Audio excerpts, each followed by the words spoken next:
So I'm ready for whatever question. So I want to ask, this morning at the conference, obviously you mentioned that the optical industry is still going quite well, even with the pandemic. So why do you think that is? Do you think? Well, the data I gave this morning were data that were involving the Italian eyewear industry, not the overall international industry.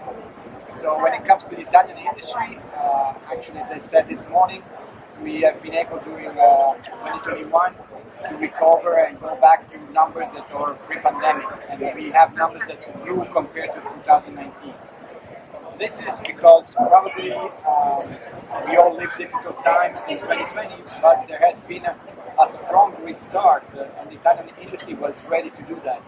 Big companies went and made a superb digital push, and at the same time, the Made in Italy has been focusing a lot on sustainability, transparency in production, and innovation. So I think we are somehow matching the needs of the markets after the pandemic. So there's been a huge push from 2019 to now with digital, with sustainability, with really innovation in product. And I think the district, there's also another fact which is important. Italy has an eyewear district which is totally independent from raw materials to components to finished product. So that's a very, very important asset. And the Italian district we have in eyewear, which is mostly in north of Venice and Belluno, but also there's a small district here close to Milan. It's really the district that in Europe is big, and it doesn't exist anything similar.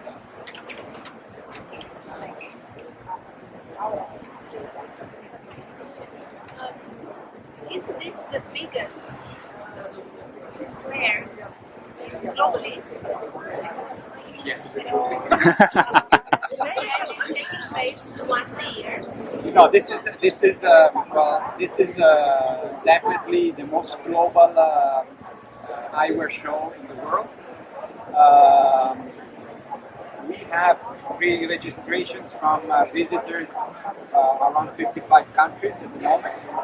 Of course, it's a restart because in the highs in 2019, which was our breaking record numbers, we had visitors from 80 countries.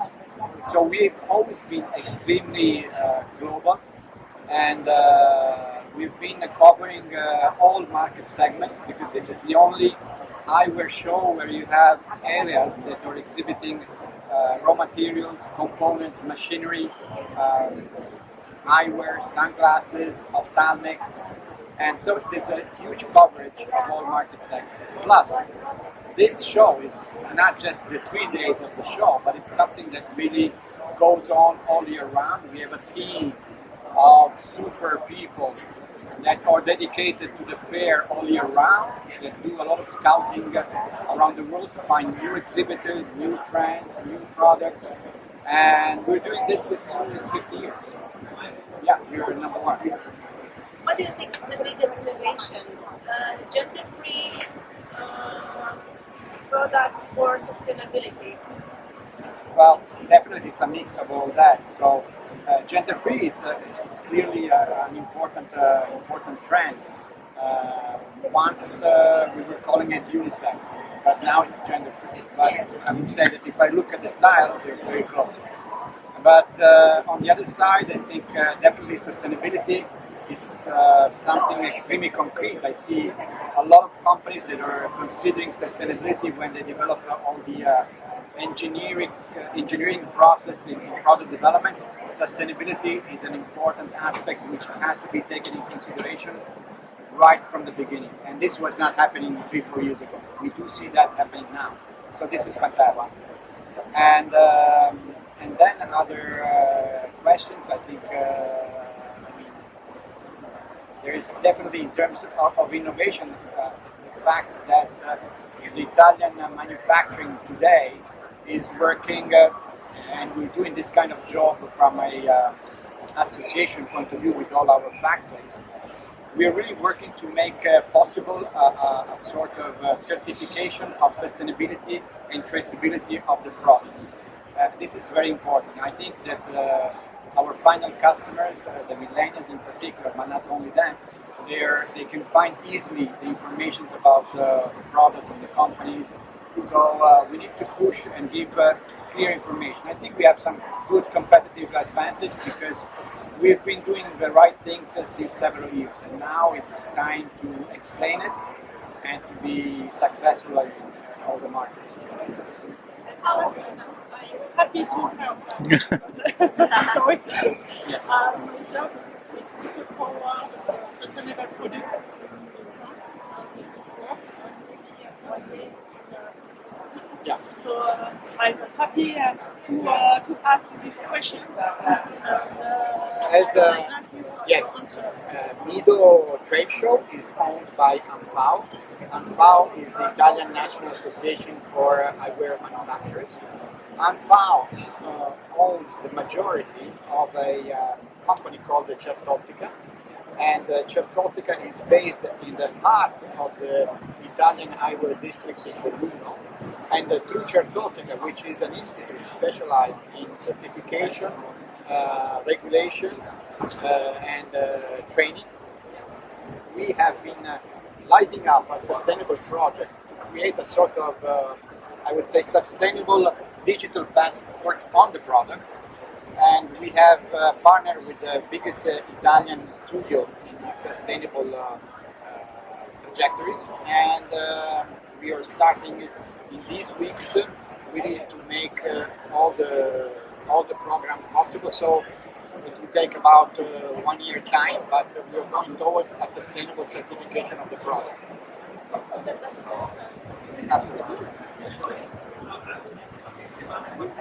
Yeah, how was MIDO 50 years ago?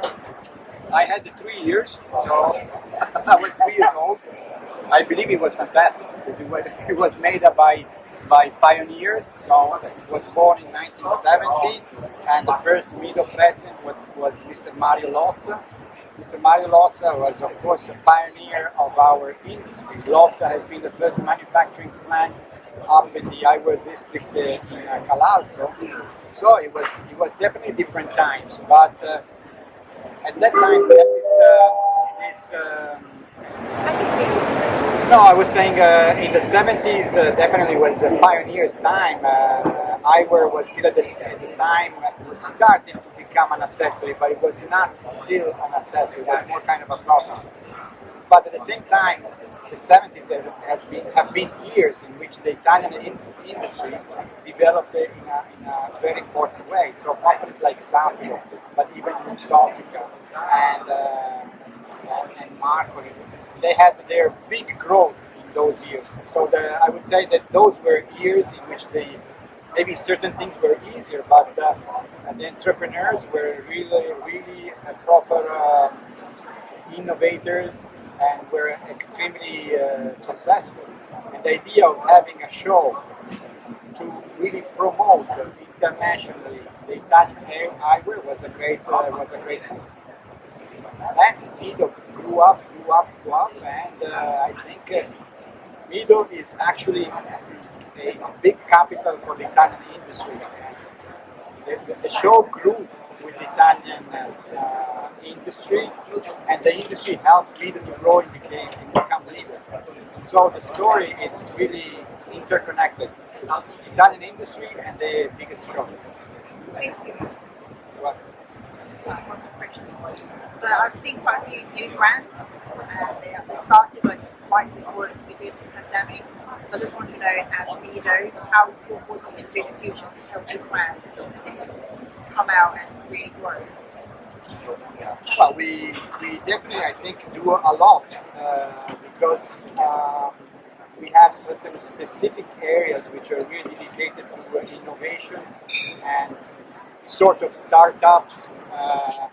I'm saying sort of startups because we have created an area which is called Lab Academy, which we have seen, where we have a sort of democratic exhibition, that it's not so expensive for the exhibitor. They just need to come themselves with the bag, and but the area there, I think, is democratic, and what is important, we want to give light to the people and to the product. That really is what makes the difference. And the team is constantly working all year round to identify those companies that have to be renewed to be in that area. So that's, I think it's an area that we have launched 4 years ago, 5 years ago, and it's extremely successful. And I know that the opticians are really eager to visit that area first, because that's where we have avant-garde, that's where we have some new ideas in terms of product.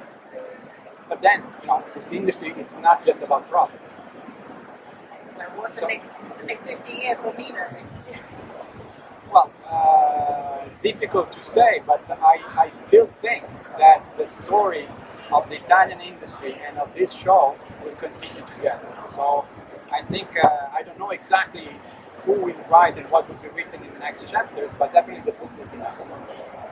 That'd be amazing, actually. Yeah. Gio, now Corona is being pushed back a little bit more to the background. Do you still think there's still future for the digital version? And if so, will you embed that more into the show, that becomes more interactive on what happens here at the booths and happening online? Well, I think we also, I'm also an entrepreneur. I have my own company, my own brand. I know exactly what. Here's Mr. Giovanni. But I know what we went through. I lived personally a few weeks of real depression. Yeah. But we have been able to react, and we all pushed, starting from the big guys over here. There was a super digital push during 2020, and things have been really going forward because of the digital means. And us, as MIDO, we had our digital exhibition last year in June. But we know we are not an answer to, let's say, the commercial training, to sales. We can be a nice window, we can give windows and space to the companies, but I think we should use it more as a cultural event and to support the physical event. During these days, we will have 25, 30,000, 35,000 visitors. We will see at the end. But we have at least the same amount of people staying home. So it's important to find a way to have these people somehow participating to what's happening here, because the action is here. And also, you are a fan of the shows. You love this eyewear, this industry. Yeah, and 50 years, but almost. Yeah. Yeah, me too. But you love this industry, and you know how much it's different to have a show in presence than the best digital event. Oh, it's incomparable. So digital is fantastic, but we see it as an implementation to the physical event for sure. Yeah. And this cannot be replaced. But we have so many new tools that can help. Exactly, we don't know. We don't know what in 3 years will be possible. You have Listen, 40,000 here, you have 40,000 that next don't year come, but we there's have- also 200 million or something. Next year we have positioned the show at the beginning of February. You know exactly what will happen at the beginning of February 2023? Me too. So that's it. But we learned that we have to be flexible with a lot of determination and passion. We have to make the numbers work. So it's a big challenge. But I can tell you that for our organization, it was not just strategic, but it was a question of life to be here this year, even if the season is not the best possible. But there was such a desire from all over the world to have the chance to meet again under the same roof. And this is what we're doing. Awesome.